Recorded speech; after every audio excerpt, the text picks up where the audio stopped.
Hello guys, I hope you're all doing amazing. Welcome to my channel Banu's Bonsai Passion. Summer సీజన్లో మనం ఏ type of care తీసుకోవాలి and plant బాగా grow అవ్వడానికి, అది ఏ heat స్ట్రెస్కి loan అవ్వకుండా ఉండడానికి అనేది ఈరోజు ఈ వీడియో చూద్దాం. ఓకే, ఫస్ట్ ఆఫ్ ఆల్ మనకి ప్రతి ప్లాంట్కి ఒకటే టైప్ ఆఫ్ వాటర్ రిక్వైర్మెంట్ ఉంటుంది గైస్.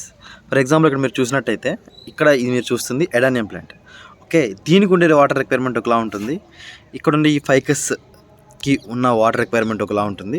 నెక్స్ట్ ఎక్కడున్నా చూసారు కదా, ఈ యొక్క పామ్ ట్రీకి దీనికి ఉన్న వాటర్ రిక్వైర్మెంట్ ఒకలా ఉంటుంది. సో వాటి బేసిస్ ప్రకారంగా మనం కేర్ అనేది తీసుకోవాలి. ఫర్ ఎగ్జాంపుల్ ఇప్పుడు ఈ ఎడానియం ప్లాంట్కి మనం వాటర్ తక్కువ ఇచ్చినా it can survive. Okay, why? Because దాని యొక్క బల్బ్లో వాటర్ స్టోర్ చేసుకుంటుంది.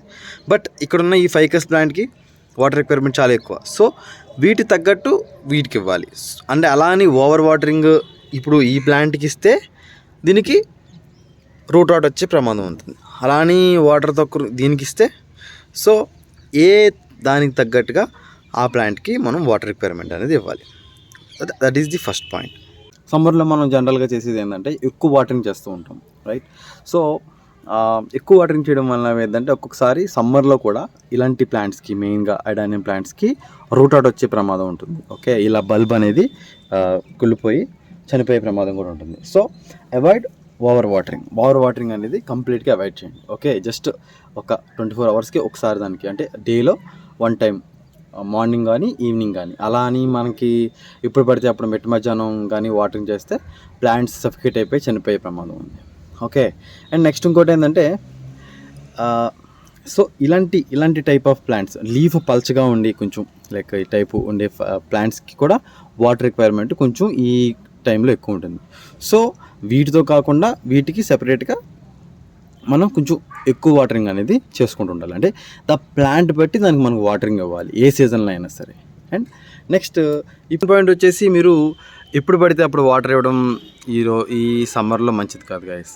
మీరు వాటరింగ్ చేస్తే ఐదర్ ఎర్లీ మార్నింగ్ కొంచెం, అంటే ఒక 6, 7, 8 ఆ టైంలో చేయాలి, లేదా ఈవినింగ్ ఆఫ్టర్ 4 తర్వాత చేయాలి.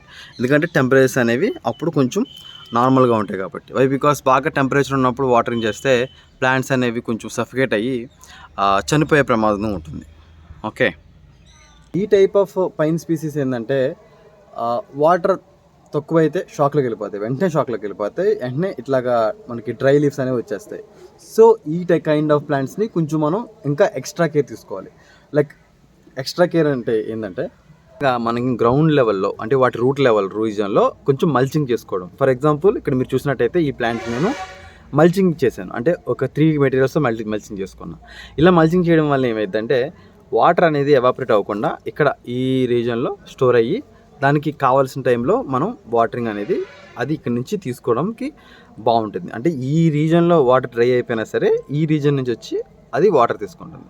సో ఇలా చేయడం వల్ల ఏమైందంటే సడన్గా ప్లాంట్ స్ట్రెస్ అవ్వకుండా ఉంటుంది. అంటే మన టైం పీరియడ్, ఫర్ ఎగ్జాంపుల్ మనం ఇచ్చే ఒక 1 డే to 2 డేస్కి ఈ మధ్యలో ఏదైనా దానికి ఎండ్ ఎక్కువై వాటర్ బాగా టెంపరేచర్ పెరిగి వాటర్ రిక్వైర్మెంట్ పెరిగినా ఈ టైప్ మల్చింగ్ ద్వారా మనం దాన్ని ప్రివెంట్ చేసుకోవచ్చు. ఓకే, సో నేను ప్లాస్టిక్ మల్చి ఉపయోగించాను, ప్లాస్టిక్ కవర్, అండ్ ఈ టైప్ మల్చింగ్ మెటీరియల్స్ అనేవి ఉపయోగించుకున్నాను. ఏదో ఒకటి సంథింగ్ కవర్ చేయాలి మనం ఈ గ్రౌండ్ రీజన్లో. చేయడం వల్ల ఆ ప్లాంట్కి చాలా యూజ్ ఉంటుంది. నెక్స్ట్ ఇంకోటి ఏంటంటే దీనివల్ల బెనిఫిట్స్ ఏంటంటే వీడ్స్ అనేవి రావు, కలుపు మొక్కలు అనేవి పెరగకుండా ఉంటాయి. ఇలా వీడ్స్ అనేవి పెరగకుండా ఉంటాయి. సో దానివల్ల అలా కూడా మనకు ఉపయోగపడుతుంది న్యాచురల్ మల్చ్ కింద. ఓకే, నెక్స్ట్ థింగ్ ఏంటంటే ఇలాంటి లైక్ మన ఆర్నమెంటల్ ప్లాంట్స్ చూసారా, పల్చగా ఉండే లీవ్స్. సో ఈ టైప్ క్లోరోసిస్ అనేది వస్తుంది, అంటే క్లోరోఫిల్ అనేది ఇక్కడ ఎండ తట్టుకోలేక చనిపోతూ ఉంటుంది. సో వీటికి ఇంకా ఎక్స్ట్రా కేర్, వీటికైతే డైలీ మార్నింగ్ ఈవినింగ్ కూడా పోసుకోవాలి. సో మనం బయట మొక్కల్లా కాకుండా వీటికి కూడా కొంచెం ఎక్స్ట్రా కేర్ అనేది చూసుకోవాలి. మెయిన్గా ఇలాంటి టైంలో కొంచెం దీన్ని షేడ్లో పెట్టుకున్నా దీనికి చాలా యూజ్ అవుతాయి. కొన్ని ప్లాంట్స్ ఉంటాయి, మనం ఎంత వాటరింగ్ చేసినా సరే అవి ఎప్పుడు వాడిపోతూ కొంచెం డ్రైగా డల్గా ఉంటాయి. సో అలాంటి ప్లాంట్స్ ఏం చేస్తారంటే కంప్లీట్గా ఒక 1 డే పాటు ఇలాగా ఒక పాట్లో వాటర్ పోసుకొని పైన మనం ఇలా పెట్టుకోవడం వల్ల ఏమైందంటే కంప్లీట్గా దానికి కావాల్సిన వాటర్ అంతా అబ్జర్వ్ చేసుకుని అవి ఉంటాయి.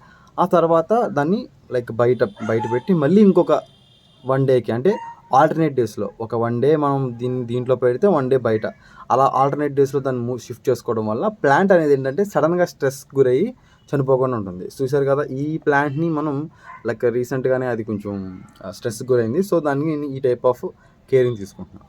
అంతే లేదంటే దీన్ని ఏదైనా కొంచెం పెద్ద పాట్లో ట్రాన్స్ఫర్ చేసుకుని దాన్ని లైక్ మంచి కోకో పీట్ వేసుకొని డైలీ వాటరింగ్ చేసుకున్నా బాగానే ఉంటుంది. And next sun burns. ఇది చూసారు కదా, ఇది సన్ బర్న్ అంటారు. సో ఎండ బాగా దానికి కావాల్సిన దానికంటే ఎక్కువ అన్నప్పుడు ఇలా సన్ బర్న్స్ అనేవి వస్తూ ఉంటాయి.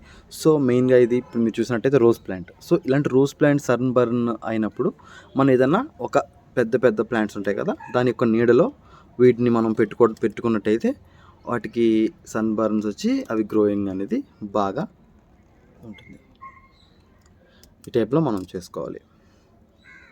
సో సమ్మర్లో మనం ఇలాంటి లిక్విడ్ ఫెర్టిలైజర్స్ అప్లై చేసుకోవడం వల్ల ప్లాంట్స్కి చాలా బెనిఫిట్స్ ఉంటాయి గైస్. మెయిన్గా హీట్ స్ట్రెస్ని ఎదుర్కోవడానికి ఇది చాలా బాగా ఉపయోగపడుతుంది. మెయిన్గా ఈ వేస్ట్ అనేది ఒక మల్చ్లో ఉపయోగపడుతుంది. నెక్స్ట్ దానికి కావలసిన ఆ యొక్క స్ట్రెస్ని ఎదుర్కోవడానికి ఆ యొక్క బలాన్ని ఇది ఇస్తుంది.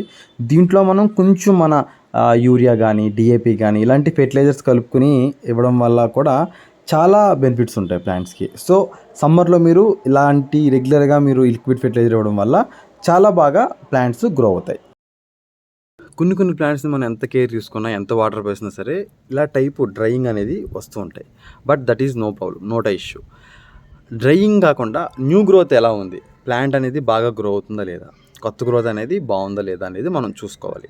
సో ఈ టైప్ ప్రికాషన్స్ మీరు పాటించడం వల్ల ఏమైందంటే మీ యొక్క ఈ సమ్మర్లో ప్లాంట్స్ అనేవి ఇంకా హెల్తీగా గ్రో అవుతాయి. చూసారు కదా గైస్, సమ్మర్లో మనం తీసుకోవాల్సిన కేర్. వీడియో నచ్చినట్లయితే లైక్ చేయండి, మీ ఫ్రెండ్స్ అందరికి కూడా షేర్ చేయండి, సబ్స్క్రైబ్ చేసుకోండి. Thanks for watching. See you in my next video.